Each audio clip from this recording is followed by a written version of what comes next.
this topic that we have, very interesting one, right? What would you define as luck in the context of business and professional success? Well, first of all, I was unlucky today because I had the option of choosing a long t-shirt or a short one, and this room is cold. But okay, thank you. Okay, but to give you my perception about luck is like you read my profile about what I did in Rwanda. Mm-hmm. But I always say it's defined by one funny evening. A friend of mine dragged me to a restaurant I didn't want to go. I was staying in a hotel for 2 months back then. And since then, I've hated hotels. It looked like a prison back then. I was in a hotel for 2 months, and they dragged me to this restaurant downstairs. We've been struggling with MTN. It was a big struggle. We're losing our contracts to these other guys and all that. But I was at that dinner, having jokes with my friend. Then I looked to my side. There was the CEO of MTN having, what's it called? Like a dinner with she has his woman program in Rwanda. And I was like, oh, okay. That's it. I made sure I had that dinner till she was ready to leave. She got up, tried to leave, and at the door, I accidentally ran into her. Yeah. And we had a conversation. And that basically opened up everything for me in Rwanda.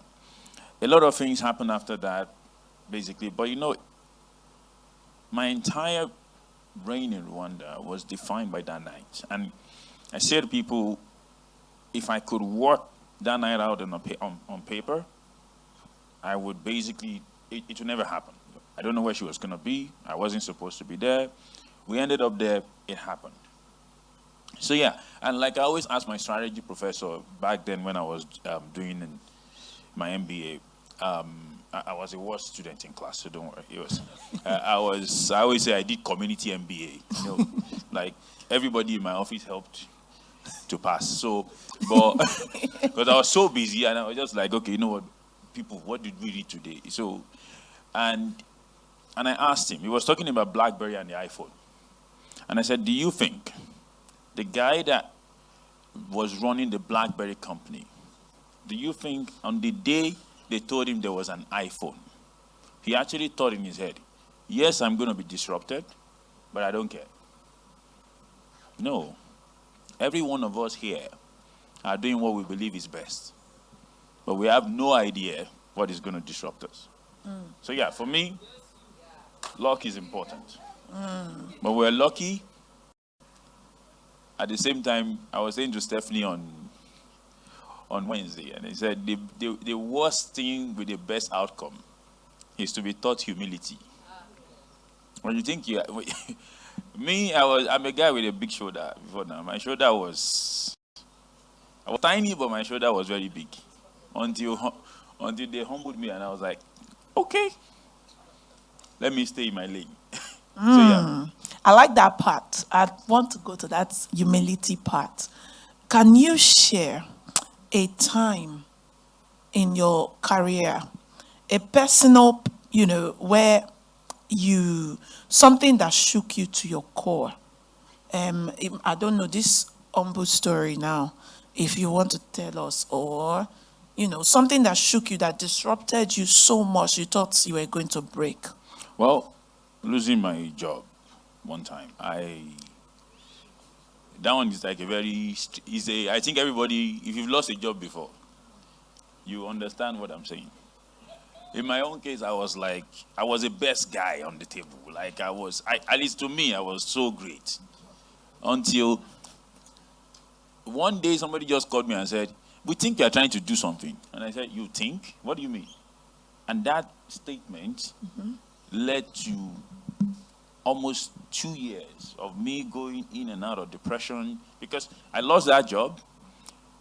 I didn't understand what was happening. So when you're telling me on Wednesday that you didn't know, I was like, okay, well done. But the point is, losing that, it wasn't just because of the job, right? I got a job in 2 weeks after that. It was like, but it was the fact that every day I wake up, it was like there was something I felt, because I built this company, at least I was part of the people that built this company from scratch to where it is now. It's one of the largest companies in Nigeria now. In my mind, I'm like, so why would you just tell me you think? And that's it. So that really got me to a point where, so not knowing, when you have tools to do something and you are not allowed to do it, is the biggest cause of depression I've seen so far. At least for my own personal angle, you know you're so talented to do this thing, and you're looking at it and you say, and you just can't do it. It's very tricky. So yeah, losing a job, yeah, it's always losses, right? So yeah. Loss, yes. Is your mic good? Maybe I think it's me struggling to raising hear you. the. Yes, with the mic. Okay, great. Don't worry, I'm not an entertainer. Okay. Okay. Okay. I see people moving in and out of the because they're cold. We've told them to please stay in the hall, please. Yeah, I think this mic is louder. Steph, we know you paid full money, but can they off the AC?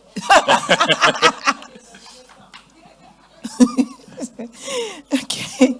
So yeah. So I think you've thank you for sharing that the story. What are some things that helped you during that time? How did you come out? Because the topic, the theme for this year is navigating and evolving, through disruption. How did you come out of that time? Well, I wrote a book. That helped me. It was always, when Irene mentioned heal, I think it was a very important point. You need to find a way to heal yourself. And I think what healed me was actually, I don't know if you've read my book, I think it felt very, you will feel like it's very emotional, basically. So it was almost like I was writing, it was just my own way of healing. I was just pouring it in there. And I finished the book in 2 months. It was 300 pages. I was just writing. Every day I sit down and write. And I tried to write another one. I thought it was that easy. And I was like, I've been on down for like a year now. So, but the point is, it was so easy to pour my mind into it. And I now felt, okay, you know what? Okay, now let's go do other things. And that was it for me. Wow. So it's important that as you go through anything, you're able to, not just assess, you're able to at least get over what has happened. And which is why I say the exit phase of any conversation is the most important. You need to be able to leave what you've seen, what has happened, what was there, and then go into the next one. Super. And you should get the book. It's really good. We could have added some of the books here, but okay, today's year 3. Yeah, so they say that luck is when preparation meets opportunity. How do you balance being prepared for opportunities? As somebody who you believe in the tangible, what is physical, what can be seen, and all of these things, but you also believe in luck. How do you then balance this, ensuring that you're prepared, but also being ready for that unexpectedness of luck? Or is luck really unexpected? Well, in all honesty, it is unexpected. I always say, I run a company. I'm going to go to work on Monday. And in my mind, I don't have a clue what I'm doing. In all honesty, I'm going to go there and feel like I know what I'm doing because I have an IQ to handle the problems when they come. But you don't know what's coming. We're going to sit down on Monday and look and like, oh, wow, this is happening. Then we adjust ourselves to it. Now, the first time I was going to be CEO, I was literally just doing my own thing. And they told me, Amida, you're going to be CEO of Rwanda. And I was like, yeah, I'm going to do it well. I was a performer. Life is good. Got into the company.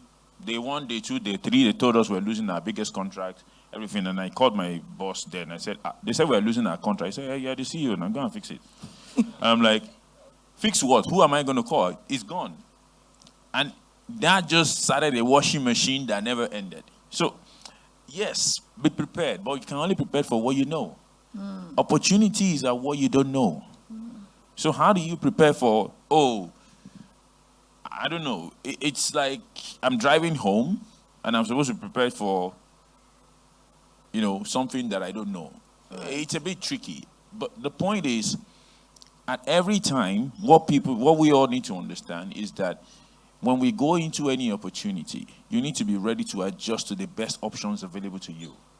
Not necessarily to your own opinion. if two people are sharing an idea, when you listen to people, you need to always be able to tell yourself, this is me, this is my opinion. But when I look at what this guy is saying, does it make sense? You know, we don't like to say we're lucky because we're stars. We enjoy the glory. But for me, it's important that you're able to say, this guy is saying something better than what I have. Let's go with it. Nobody taking the glory is not going to remove me from my seat. I'm still the CEO, so I'm happy to go with your own. So that's Okay, I love that. So also be in tune with all of the options that are around you. In your experience, how have you turned what might have seemed as an unlucky situation and then made it into an opportunity for growth? They call you the growthpreneur. How have you been able to navigate unlucky situations to become lucky ones? well, first of all, you see that growthpreneur thing. I love that title. It's a good name, but they only assess it after the growth has happened. So the point is, at the point where we're doing all these things, I can't tell you I deliberately took this unlucky situation and made it into a lucky situation. I believe there's grace every time. I'm not a very religious person. Yeah, we know. But I believe in the fact that grace goes with us every time, no matter who we are. And if you need to be able to remain humble every now and then. I could tell you, okay, we've done something in the past that is amazing. This is what we did. This is this amazing stuff. But as of that time, we're all just winging it. And then we look back at the story and we're like, wow, we've actually done something. So a lot of times, when you understand the fact that no matter how good you are, there would be someone who's going to come back and do that thing better than you. That is the mindset that I feel if everyone imbibed, the world gets a bit easier. You don't need to be so worried about. I was saying to Stephanie, I said I was the youngest person in the room 10 years ago. Now I'm like, wow. I look at my whole team and I'm like, everybody is younger than me. At the point I asked someone, it was like 29. I'm like, really? So you don't really turn anything around. When you look back at the story, there's always something to give thanks for. So for me, I think we can scale these successes in different ways. But I think impacting one life is as great as impacting 1,000. Because you never just know the ricochet effect. Okay, as we wrap up with this question, it's 2024. We know Nigerians, Africans, it has been in fact, even across the globe, it's been a very crucial time. What's the one word you tell someone who's looking to grow, who's looking to expand this year? Understand. Understand. If you don't understand, you can't grow it. Understanding is the core of everything. You need to, first of all, bury your head, understand what you're going through, understand where you are, understand the variables to the last, and then you grow. Every other thing comes after that. If you don't understand, you can't grow. Wow. Thank you so much. And that wraps our session.